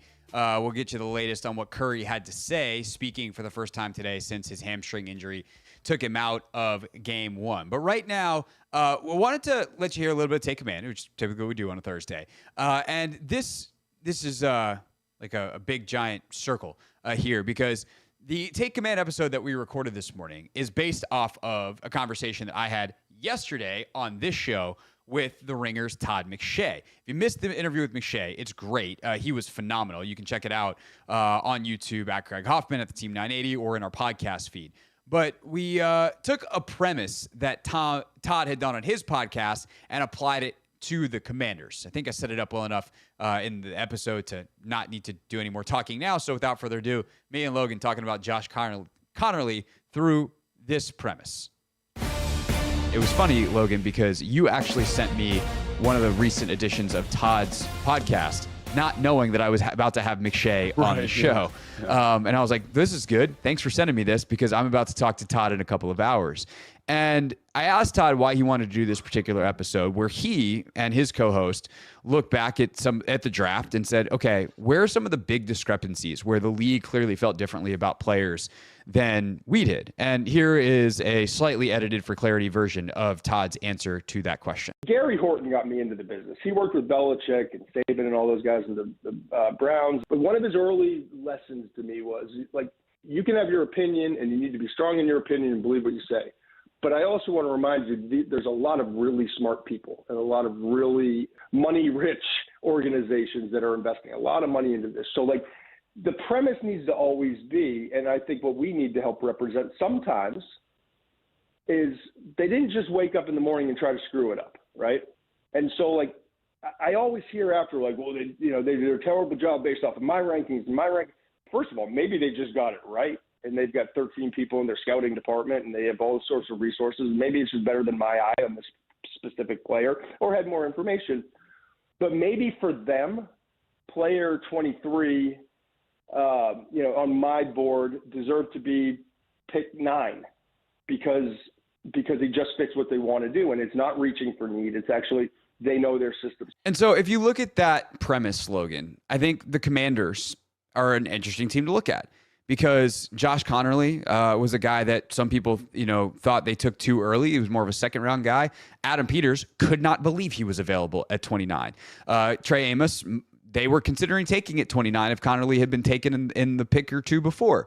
He was available for them at 61. And then Jalen Lane is a guy that was the number one player on their board. I heard Peters say in an interview when day 3 opened, and he lasted all the way to them towards the end of the 4th round. McShay also loves Jalen Lane. Thought he was way underdrafted in terms of the Commanders' ability to get him at 128. So I wanted to take a look at those 3 players specifically and both say why we think the league is different. And in a way, this becomes the bummer episode where we can't help ourselves, instead of just riding the high and the hype around the Commanders draft, where most people think they crushed it, where we go, okay, but what if the consensus is right? What if the league was right? And what if the media types who had these players ranked a little lower, what if they were right and not Adam Peters and the Commanders? So I want to look at both sides of that coin. Let's start with Josh Connerly. Why do you think Adam Peters was so much higher on him than a lot of other folks clearly around the league? They were able to draft him, but also maybe in media spheres. But before we get to why maybe they could be right on the other end of it. Yeah, I think that's a really good question. And it's interesting to think about, because I just was looking at my rankings and just reminding myself of where I had Josh Connerly. I think I had him in tier 4, if I remember correctly. So that means, like, he could have gone at 28 or he could have gone at 50 something, right? Like, just depending on how the board felt. Like, that's kind of the group of players I put him in. However, like, thinking about what Adam is saying, and the team that he talked about, he said, I thought Chicago could have taken him at 10. I think you're looking at a team in Chicago that needed a left tackle, and in a draft that was kind of devoid of, like, elite tackle talent. I do think Connerly, given the information that's come out about Josh Simmons since the draft, would have been the 3rd best tackle. And so it probably would have been a slight reach at 10 for them to take Josh Conerly Jr. However, I do understand valuing a position like left tackle and seeing a team like the Chicago Bears, who could upgrade on offensive line, could upgrade at left tackle specifically with a talent like Josh Conerly, and say, hey, that would fit their perspective. Now, that's where the draft gets a little bit funny. And I think the game that we played, like 2 days before the draft happened, was a really good indication of this. Like, they might have him in that first tier, Chicago potentially, right? But it's not an isolation, right? So it's like, which would we rather? Would we rather Colston Loveland or Josh Conerly? And I don't know if you guys remember, but Colston Loveland for me was a tier 2 player. So for me, for Logan Paulson, even though I love Josh Conerly, I'm going to take Colston Loveland, right? If Colston Loveland's not there for whatever reason, and it's maybe Tyler Warren and Josh Conerly, I might go Josh Conerly. You know what I mean? Like, just depending on how I have those players ranked, just as a hypothetical example. And right. so, and just real quick, I read a ESPN.com article this morning that had a bunch of post-draft intel. Apparently, you told me this, and I think said it on the show, that like you think a lot of people in the league liked Loveland more than Warren. Yeah. The Bears taking Loveland at 10 apparently shut down a lot of potential trade activity in the 10 to 25 range. Like, everyone stuck and picked because Loveland was the guy they were all gunning for, and then Chicago just took him at 10. So that is just I know this is more about Conerly, but fun fact in case you missed it. Yeah, so I do think, like, when you compare those two players, it makes sense why Chicago went that direction. But in an offensive line draft where it went Will Campbell, Armand Membu, and then it's like Josh Simmons or Josh Conerly, like, I think Josh Simmons has more athletic upside, but it comes out kind of after, maybe right before that, the knee injury is not exactly where they want it to be. He's got some off the field maturity things, and he's 21 years old. So everyone's got their level of maturity, but some teams weren't comfortable with it. And then Josh Conerly's, by comparison, a relatively clean prospect. So again, when they go to head post, it makes a lot more sense that he could potentially go there. And then you just play that game with Josh Conerly going all the way down the list, and each team's got different needs, right? So offensive line isn't a need for, I'd say, a bunch of teams kind of in that 10 to 29 range, right? So you're going to eliminate half of them. And then some people are going to have slightly higher grades on different players. So that's how it falls. And I don't think, I think if you were to put get Adam Peters in a quiet room and kind of get him by himself and say, did you think Josh Conerly was the 10th best player in the draft? I don't think he would say yes. But because of the value of the position, I think that informs his response. You know what I'm saying? I think they value that position more. I think for the Commanders, as much as, like, it's so funny. This is one of the things I absolutely love about the draft process is when the picks are made, everything becomes abundantly more clear. The Commanders fan base was like, oh, we really need edge. The Commanders front office thought we needed offensive line. So they're going to value those positions more just objectively, right? Like, think about the guys they brought in for visits, right? They brought in Charles Grant. They brought in Anthony Belton. They brought in a bunch of offensive linemen kind of in the different tiers where they were picking, right? And so I think that shows you, like, that was a priority for them big time. And so when you say Josh Conerly at 29, like, did he fall? I don't know if he fell because the value of the position is going to be inflated. It's in the same way you get quarterbacks going higher than they should. Offensive linemen tend to do that as well. And I think that might be what Adam's referring to there. Yeah, I think the other thing about the offensive line in this draft that was different, weird, insert your adjective here. You had 3 interior guys go before Conerly, right? So you have Tyler Booker at 12. You have Gray Zabel at 18. And what was it? I think 24 for Donovan Jackson to the Vikings. Yeah. Mm-hmm. And Jackson's kind of the wild card in there. Everyone's like, whoa. But also there's some people, I remember Dane saying, like, he really likes Donovan Jackson and thinks actually he might be a better tackle than a guard, even though everyone's got him going to guard. He's like, I like his tackle tape better. So we'll see what Minnesota ultimately does with him, whether he starts at guard and kicks out or just he play tackle. Does he wind up, being at guard long term? We'll see. But like the value of interior offensive linemen, and by value, I mean literal value, right? It's not just like, oh, we kind of like these guys better. It's like, no, they're expensive now. And that's part of the calculation in a first round pick. And, I remember talking to, in college, I remember talking to Mike Tirico for an interview, and I don't remember what the subject is, but, it's something NBA related. And he just goes, hey, man, if you ever want to know the answer, follow the money. Like, when in doubt, follow the money. Think of how much more expensive guards are now than they used to be. And so all of a sudden, those first round picks that are on cap controlled rookie contracts at that position become a lot more valuable, even if you can find a guard in the 5th round. And so that upsets the apple cart a little bit as well in terms of the tier of offensive linemen and the style of offensive linemen that goes. And so if you have teams that are looking at O-line, they might be looking at guard, not just at tackle prospects who might ultimately kick inside. And so that opens up the pool of players and winds up pushing down a guy like Josh Connerly in the eyes of someone like Adam Peters, even if for you, he kind of went at the top end of the range that you thought he was going into the draft as a prospect, which I think then leads to part 2 of this, which is, okay, well then why did everybody else pass on Josh Connerly? Why did you have him where this is kind of the top end of his range going at 29? What are the concerns? And then we can talk, we can try to be nice to our listeners / Commanders fans and alleviate some of them of how it does work. But like, what are the concerns? How does this wind up looking like an overdraft? Yeah, I don't see, to me, it's definitely not an overdraft. It's like exactly where I thought, again, there's about 15 to 25 players, I don't remember exactly, that fall in this range. And if any one of them went at 30, I'd be like, okay, good. If any one of them went at 50, I'd be like, oh, that's maybe a little bit lower than I thought, but not super surprising, right? That's why. Let's take that out of it then. Just like, how does it go wrong for Josh Connerly? How does Josh Connerly not work out? Yeah. So what I would say is like, there are some concerns. Like, he is a younger prospect, and I think one of the things with offensive linemen that I've worked with and offensive linemen that I've played with at the NFL level, they look and they feel a certain way, not to sound weird, but their body is like, it's like this calloused mass, and he's not there yet, and I think that's something that he's a little bit developmental physically. Right. And so when you watch the film, man, like the film speaks for itself, right? The film is excellent. Like, he's got really light feet. He understands angles. Like, does he lose? Sure. Does he have the length? Sure. But is there a size issue? Also, sure. Right. It's the same way with, Oladipo, not Oladipo, the guy that the Jets drafted, the left tackle that they drafted. Fashanu. Yeah, Olu Fashanu. He had some play strength issues that were concerning to me. And I feel like Josh Connerly's kind of in a similar bucket, right? It's just like he's technically very sound. He's got good bend. He's like got all the things you want, but there is a play strength issue. And I had an offensive line coach tell me once, like, I can't get them bigger. So, like, if the guy's got like a smaller frame for an offensive lineman, like, that's a huge red flag for me. He was talking about Harrison for the Jacksonville ended up drafting. It's like, I liked the player a lot. I like the pass protector a lot, but ultimately, like, is he going to be able to be big and strong enough to get to be a top 12 player in the NFL? And so I think one of the things with Connerly is you look at him and you say, like, that's a legitimate concern.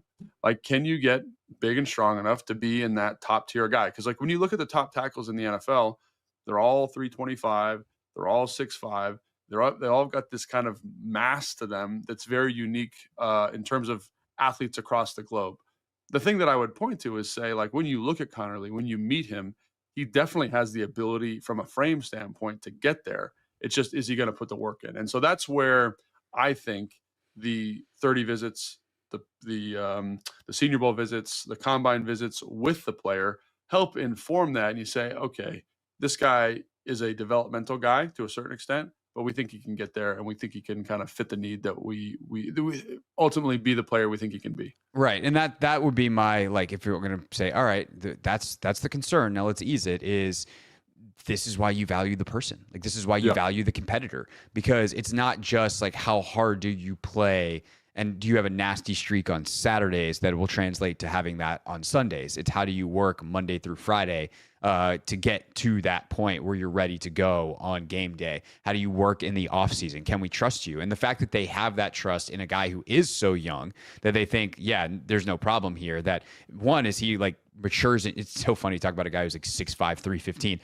When he gets his man body, like, he's not done growing yet. And just, he will eventually fill out a little bit more, because that's what happens to human beings as they get in, from their early 20s into their mid 20s. And especially if they're on an NFL weight program, one as good as what Chad Englehart has running through the strength staff for the Commanders. So that is something that I think is the divergent point, right? It's the literal fork in the road. Is he is a very young prospect. McShay yesterday was like, he's a young pup. Like, he is barely 21 years old, if he's even 21 years old at this point.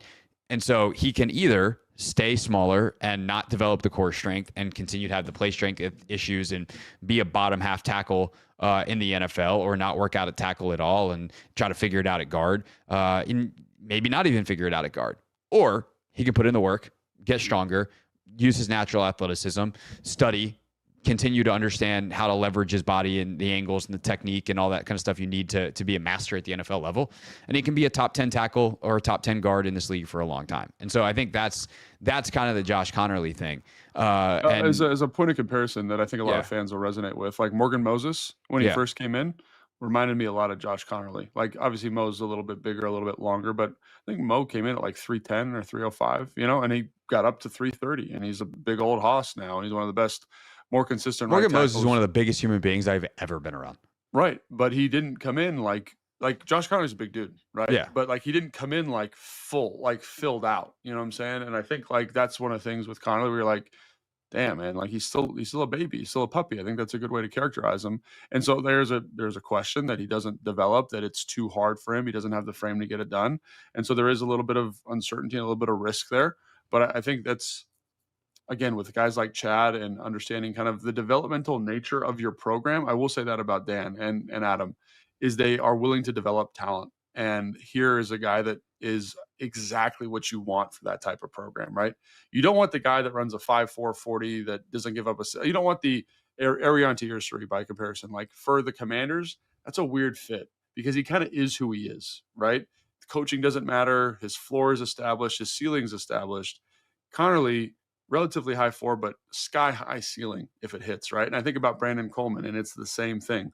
Floor relatively established, good dude, consistent worker. Like he'll be a solid pro, but he could be something more because of the athletic profile. And I think that's where, if you look at the drafts of the last two drafts for Adam, he does a really good job of walking that tightrope and valuing the high floor with the athletic upside. And a lot of teams don't do that. They think about it in different ways. And I think about Tyler Booker for Dallas as a really good juxtaposition for this, right?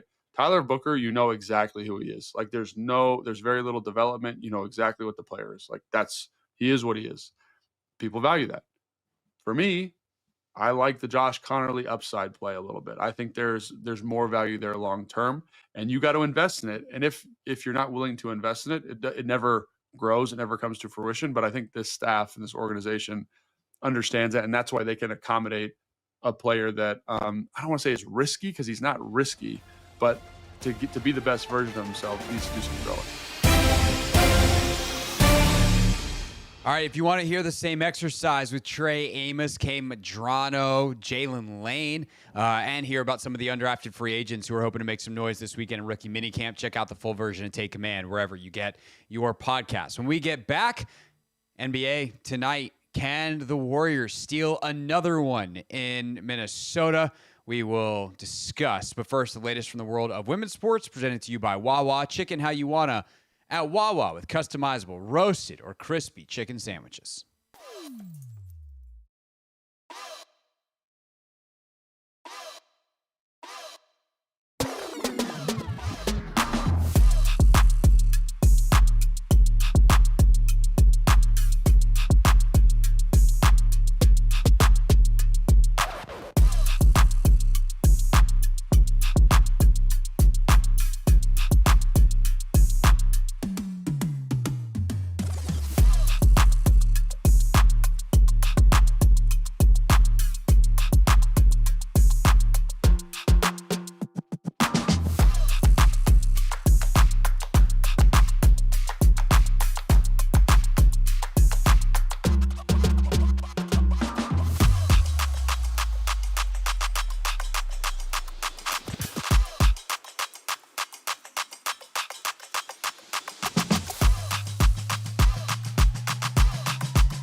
It's Hoffman Show. We're on the Team 980. We're always live as well on the free Odyssey app, streaming live on YouTube too at the Team 980. We are 27 minutes away, roughly, from puck drop at Capital One Arena, where tonight the Capitals will try and get even with the Hurricanes in their second round Eastern Conference matchup in the Stanley Cup playoffs.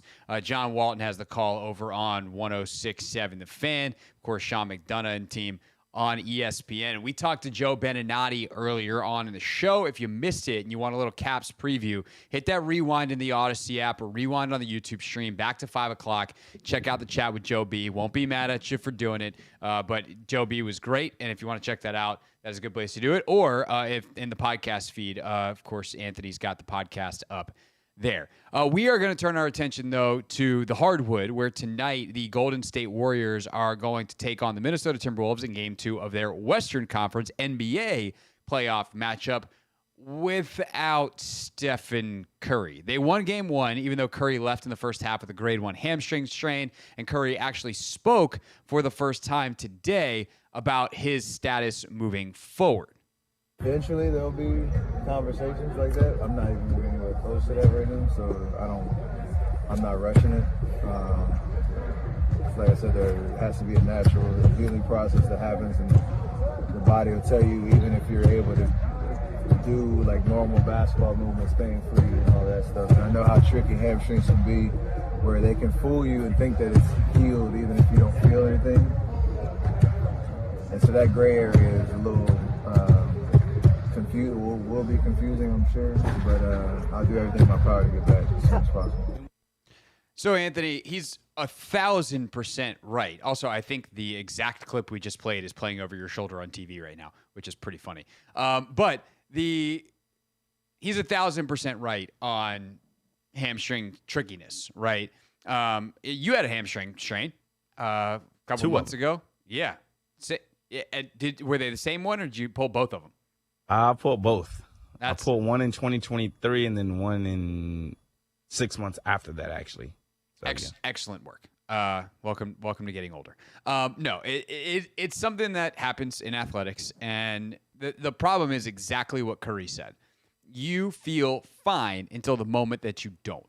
Hamstrings are finicky that way, and you will think you're good, and you're good for like 80% of what you need to do, and then you open up in a full sprint, which you haven't done before because your rehab protocol takes you one step at a time, and you pass, you fail, you re-injure it, you're out another 3 weeks. Repeat the process, and maybe it gets worse, maybe you're out 6 weeks. Like, it can be bad. And so what they're going to try to do is make sure that when he is back, he is actually 100%. Of course, they have all the resources in the world medically. They can not only put him through the physical steps, but they can do unlimited MRIs and imaging and whatever else they want to do to try to understand where he's at. But unfortunately for the Warriors, the series doesn't stop. They got to figure out how to win without him tonight. And I think for them, the prospect would be to just, and it's rare that I'm like, hey, change completely who you are. But when you don't have Stephen Curry, you're already fundamentally changed from who you are, Anthony. And so I think if I'm them, I go from a team that runs a ton of motion offense, that is everything is predicated on Curry's movement, to an offense that I'm still doing some moving, in part because I don't want to be what the Celtics were at the end of the game last night, where you're just super stagnant. But ultimately, I'm trying to get Jimmy Butler the ball in dangerous situations. I'm trying to use guys like Moses Moody as cutters. And I'm also playing a guy like Moody, Gary Payton II, more in Steph's minutes to try and just be the absolute best defensive team left in the playoffs. And if you can be that, and hold the T-Wolves under 100 points like they did in Game 1, now you got a chance. I don't think they can score 120 with this unit. There are too many non-shooters on the floor. And with Curry and Buddy Hield out there, your offense looks very, very different. They don't have the shooting to do it. They don't have the shot creators to do it. So I think being in a lower possession, lower paced, knockdown, drag-out game, also the mentality and the personality of who's out there versus what you've got and some immaturity that we've seen in Minnesota, I would rather play that kind of game than I would any kind of fast-paced game. And if I'm Minnesota, I am trying to run them into the ground. Yeah, I mean, I think everything you said is obviously on point. It's not always obviously on point. Sometimes they play some really dumb stuff, Anthony. But thank you. I think in a game like this, though, and even in the fourth quarter with the Warriors in Game 1, they ran everything through Jimmy Butler. All their points were scored or assisted by Jimmy Butler. And we've seen him be able to, will his team, put his team on his back several times when he's with the Heat. So we know what he's capable of doing. But also, I think on the other side, the bodies that the Timberwolves have to, throw at Jimmy to slow him down. And also, if Jimmy's not going, then you're going to need somebody else to step up. And Buddy Hield was that guy. But what happens when he's one of the focal points of the scouting report? Can he step up to the plate and have 27 points again? I don't know, because guess what? If I'm the Timberwolves, I'm maybe putting my best or my second best defender on Buddy Hield, taking him out of the game. And now what? Now who do you have to turn to? Draymond Green? We're expecting him to hit 4 or 5 threes again? The odds are likely not. So I think it's definitely going to be an interesting chess match, defending the Warriors, but also how you stop Anthony Edwards, who I think is going to be on a mission tonight to get downhill and definitely, make his presence felt in the paint. Something that they didn't do in the first half of the first game. For sure. And that's the other side of it, right? Is I think you can more reliably count on Ant not to have that kind of night than you can Buddy to have another night like that. Or you can almost rely on that Buddy's not going to have a night like that again. It's just seems unlikely. Although he's hot right now. Like, he had an excellent Game 7, obviously, as well. But it's different when you're kind of a spot-up guy on the opposite side of the floor waiting for the ball to find you in rhythm versus you're the guy that they're running stuff for and you've got Anthony Edwards or whoever else on you. It becomes a very different equation. I would also, from a lineup standpoint, just go all in, as I said, defensively, which means I'm letting Draymond handle the ball a ton. Like, I'm just like, all right, Draymond's my point guard. And defensively, he might wind up on Rudy Gobert, so he's playing like point center, but that's not new to Draymond Green, but he's now going to be doing it without Steph Curry. I'm running, obviously a lot through Jimmy as well, but Jimmy's so dangerous when he operates in that high post, mid post area. And as opposed to, hey, let's get him the ball, let him go downhill. He can do some of that too in the pick and roll game. He and Draymond would be pretty lethal in that. But I'm trying to get him isolated on a mismatch. And I'm trying to use Buddy as, who would have thought the Jimmy Buddy show is something that we would be more focused on the court than on the podium with them bickering at each other. But I would legitimately try to use him in the same ways that you use Steph sometimes as a distraction. And can you get someone who, or some miscommunication, some mismatches because you got guys cutting and crossing, and let Draymond operate at the top and just be like, all right, if nobody messes up, then we wind up with Jimmy and the ball in a good spot, and now we clear out. We've also killed some shot clock. We're not just dribbling the ball up and attacking with 16 on the shot clock in a pick and roll. We're trying to kill clock. We're trying to slow this game down. We're trying to catch our breath a little bit to be as fresh as possible on the defensive end, and we're also trying to make Minnesota guard that, okay, is Moses Moody dangerous offensively? Not really. Is Gary Payton dangerous offensively? Not really. Well, unless they're cutting like crazy. Like, you have to find ways to maximize your personnel. I think Steve Kerr has been very, very good at that over the years. Yeah, and that's what Steph also was talking about in, the shoot-around earlier. Their strength in numbers, like the fact they have different guys, game in and game out, step up. One day it's the Gary Payton game. The other day it's, Buddy Hield or Przemski. Give us the Przemski game. Give us the Quentin Post game. Yeah. Yeah, it's gonna be a good game. 8:30 tonight on TNT, I believe. Who you got though, Craig? I got the Wolves in Game 2. I still think okay. the Warriors can absolutely win the series, but I think that the Wolves take it in Game 2 tonight at home. All right, who do you got? I got the Wolves. I got the Wolves winning the series. Well, then, yeah. I mean, if Steph comes back, that will be interesting because I didn't expect the series to go like it did in Game 1. So who knows? We will see. All right. So we'll also obviously see how quickly Curry can get back. And he's been ruled out for at least a week, but it doesn't mean he's out a week. Obviously, it might also depend how quickly they want to push him, depending on how these next couple of games go. When we get back, we'll wrap up the show. Real things, real people said into real microphones.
It's Hoffman Show here on the Team 980, wrapping up on a Thursday. Tomorrow, Anthony, that means it's Friday.